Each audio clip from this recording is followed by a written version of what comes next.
రేవంత్ రెడ్డి ఒకవైపున ఢిల్లీ వెళ్ళి అక్కడ పెద్ద ర్యాలీ పెట్టి మోడీని గద్దె దించేందుకు స్కెచ్ చేస్తుంటే, మరొక వైపున అదే రేవంత్ రెడ్డికి వ్యతిరేకంగా డీకే శివకుమార్, పాపం ఆయన ఎందుకు రాణిస్తున్నాడో తెలియదు. డీకే శివకుమార్ తెలంగాణ ఎలక్షన్స్కి ముందైతే ఫైనాన్స్ చేశాడు, పార్టీని నడిపించడంలో కీలక పాత్ర పోషించాడు, ప్రభుత్వంలోకి తీసుకురావడంలో కీలక పాత్ర పోషించాడు, అలాగే కొంతమంది ఎమ్మెల్యేలు అడిపోతే పోషించాడు.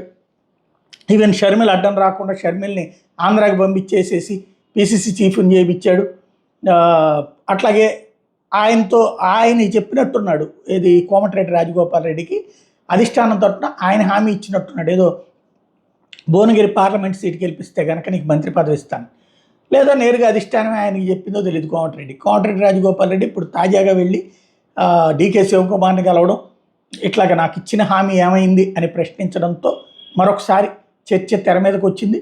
ఢిల్లీలో పరిణామాలు జరుగుతున్న వేళ ఇక్కడ ఈ పరిణామాలు అన్నటువంటిది మరొక ట్విస్ట్ అన్నమాట.